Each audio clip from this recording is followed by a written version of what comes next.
Hello friends, मैं आपका mentor ए के सिंह। आज हम फिर दोबारा हाजिर हुए हैं एक नई सीरीज़ को देखने के लिए, यानी कि जो हम सीरीज़ देख रहे थे किसकी, KVS NVS DSSS की जो सीरीज़ चल रही थी उसमें हम सिलेबस वाइज सब चीज़ें कंप्लीट कर रहे थे। और हम अभी सीरीज़ चल रही थी हमारी कंप्यूटर की। कंप्यूटर में जो 10 से 15 नंबर यानी 20 नंबर हम मैक्सिमम मान के चलते हैं और 10 नंबर मिनिमम मान के चलते हैं। इससे के बीच में एवरेज 15 नंबर लेके चलते हैं।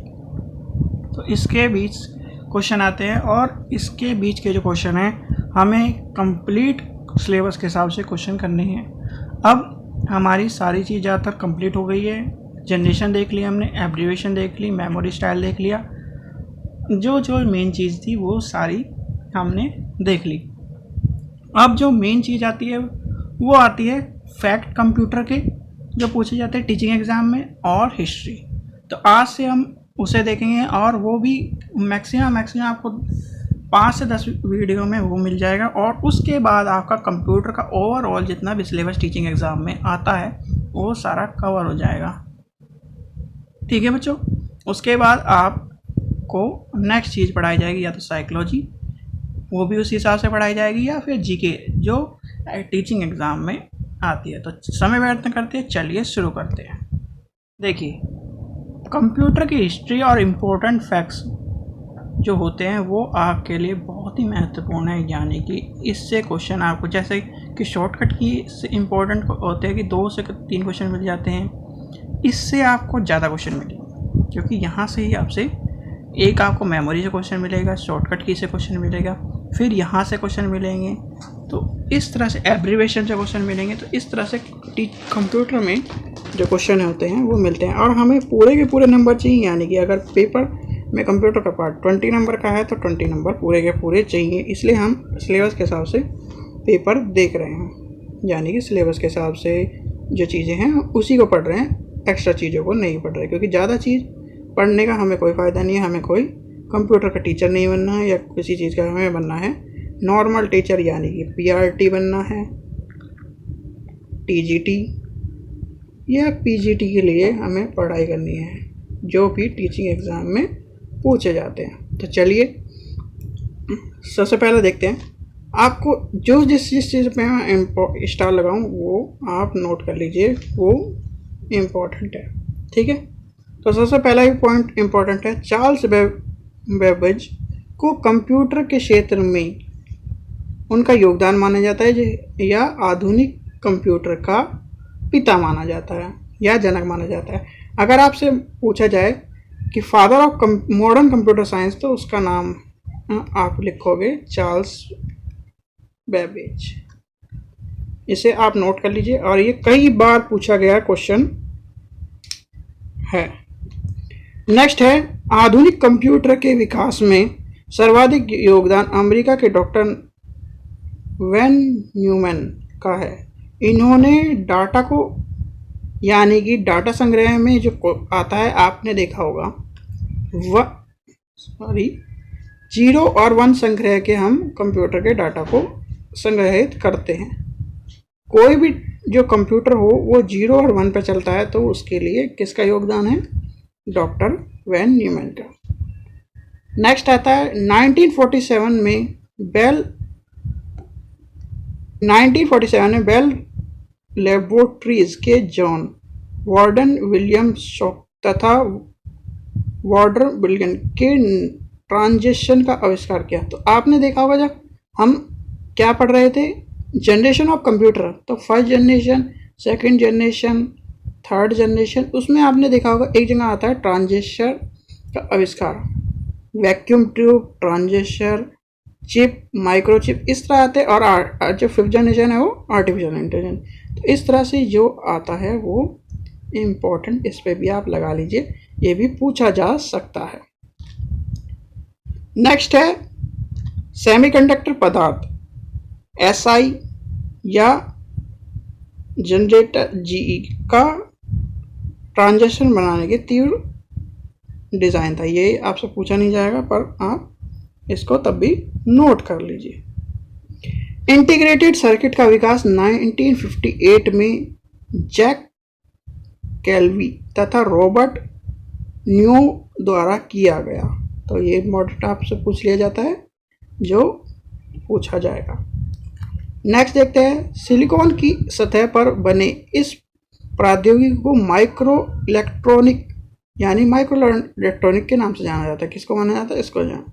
नेक्स्ट देखते हैं, कंप्यूटर का निर्माण उद्योग के अग्रणी होने के कारण भारत में बेंगलोर शहर के सिलिकॉन वैली के नाम से जाना जाता है। बिल्कुल इम्पोर्टेंट है, और ये कहीं ना कहीं बहुत से एग्जाम में पूछा जाता है कि जो कंप्यूटर का जो योगदान है या फिर कंप्यूटर का अग्रणी एक कारण है, उद्योग कारण, वो बेंगलोर के सिलिकॉन वैली के नाम से जाना जाता है। ब्लूटूथ के आपको पता है, ब्लूटूथ का हम इम्पोर्टेंट नहीं लगेंगे, ये इम्पोर्टेंट है क्योंकि ये भारत का है और ये पूछा भी गया है। ब्लूटूथ एक औद्योगिक मानक है जिसका सहायता से रेडियो की तरंगे कम दूरी पर, ब्लूटूथ आपने देखा होगा, आपने देखा होगा कि ब्लूटूथ को हम नॉर्मली यूज़ कर लेते हैं, पर जो पहले के ज़माने में ब्लूटूथ का इस तरह का था कि आप उसे धूप में लेके जाएंगे तभी वो ब्लूटूथ का यूज़ होता था। बहुत से फ़ोन इस तरह के भी आपने सुना होगा, नोकिया के फ़ोनों में जब शुरुआत में कि धूप में लेके जाना पड़ता था तब वो ब्लूटूथ से ट्रांसफ़र करता था। वो बहुत ही पुरानी टेक्नोलॉजी थी। अब जो है वायरलेस ब्लूटूथ बहुत ही कम यूज़ करते होंगे, अब तो वाईफाई चीज़ें हैं, पर ब्लूटूथ का आविष्कार हम अब भी करते हैं, यानी कि हम हेडफोन के लिए या बहुत सी चीज़ों के लिए करते हैं।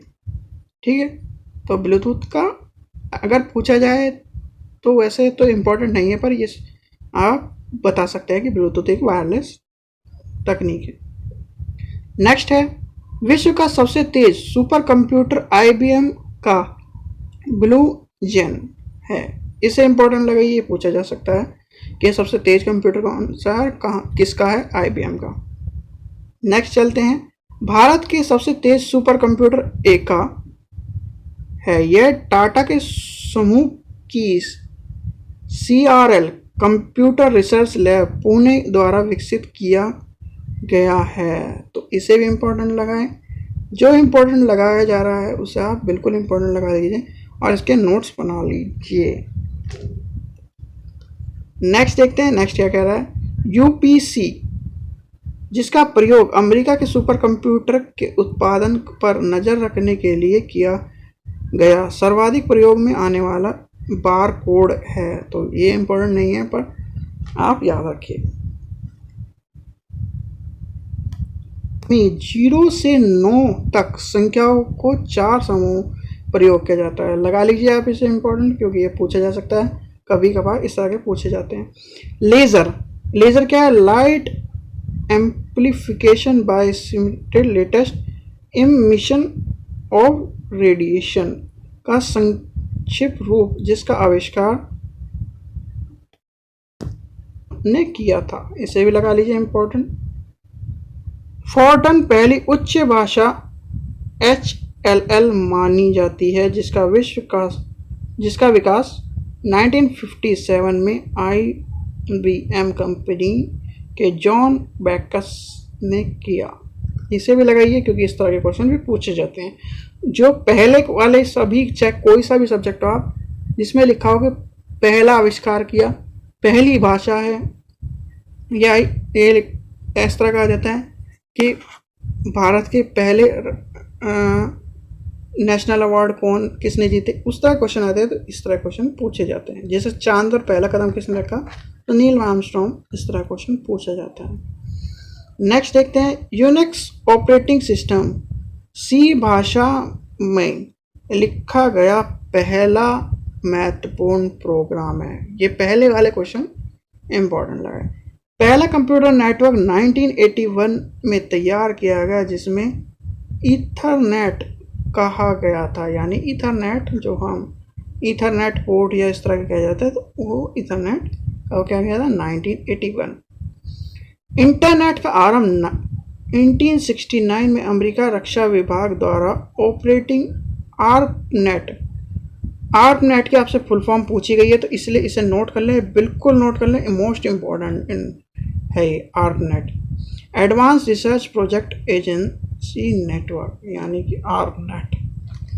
ठीक है। और एक सबसे पहले कहाँ यूज़ हुआ था इंटरनेट का प्रयोग? अमेरिका की सुरक्षा विभाग में। नेक्स्ट देखते हैं, मोजैक इंटरनेट का पहला सफल सॉफ्टवेयर था, यानी कि जो सॉफ्टवेयर था जो वो मोजैक था। अब आता है भारत के बारे में। भारत में इंटरनेट सेवा प्रारंभ कब हुई? 15 अगस्त 1995। भारत को आज़ादी भी उसी दिन मिली, भारत को इंटरनेट भी उसी दिन मिला। जहाँ पर भी आप 15 अगस्त देखें, 15 अगस्त से बहुत सारी चीज़ें जुड़ी हुई है। अगर आप गूगल पर सर्च भी कर देंगे ना 15 अगस्त, तो 15 अगस्त से सर्च में बहुत सारी चीज़ें मिल जाएंगी, और वो भी भारत से जुड़ी हुई। मैं अन्य देशों की बात नहीं कर रहा, भारत से जुड़ी हुई बहुत सारी चीज़ें मिल जाएंगी आपको उसमें। अब इंटरनेट का भी नाम देख लिया आपने, ठीक है। आज़ादी मिली, बहुत सारी चीज़ें हैं। तो अगर हम उस चीज़ को लेके चलें तो बहुत लंबी लिस्ट हो जाएगी। तो ये जो चीज़ें हमने देखी जिसमें इम्पोर्टेंट लगाया, स्टार लगाया, उसे आप अलग छांट के नोट कर लीजिए। और आप जो नोट्स बना रहे हैं उसमें शॉर्ट नोट्स बनाते चले जाएं, जो जो इम्पोर्टेंट है वो मैं स्टार लगा के आपको बता दूंगा, जिससे आपको एकदम क्विक रिवीजन करके बस सीधे एग्ज़ाम देने जाना पड़ेगा। जिस 2.5 से 3 घंटे जो भी एग्ज़ाम हो, आप सीधे सीधे कंप्यूटर में तो 20 से 20 लेके आ जाएं। क्योंकि अगर हम कंप्यूटर के युग में रहकर भी अगर कंप्यूटर के में 20 से 20 नंबर नहीं ला पा रहे हैं तो हमारे ही नुकसान है और हमें ही दिक्कत है। क्योंकि आजकल का जो युग है, हमारा हाथ में एक कंप्यूटर है। सीधी भाषा में एक स्मार्टफोन को कंप्यूटर ही माना जाता है, और जो भी चीज़ें हैं वो कंप्यूटर ही कनेक्टेड है। तो इसलिए आपको 20 में से 20 लाने हैं, और हमें सिलेबस से हटकर तैयारी नहीं करनी है। तो इसी तरह आपको वीडियो मिलता है कि ये आप जो हिस्ट्री और फैक्ट वाली वीडियो है, ये जो चीज़ें हैं वो मैं उस सिलेबस के हिसाब से आपको छांट के बिल्कुल प्योर जो सिलेबस है उसी में से दे रहा हूँ। ठीक है बच्चों, आशा करता हूँ आपको वीडियो अच्छी लगी। वीडियो अच्छी लगी तो लाइक करें, शेयर करें, और चैनल को सब्सक्राइब कर लें, जिससे आपको वीडियो मिलती रहे और जो भी चीज़ें हैं आपको प्रोवाइड होती रहे। ठीक है बच्चों, थैंक यू।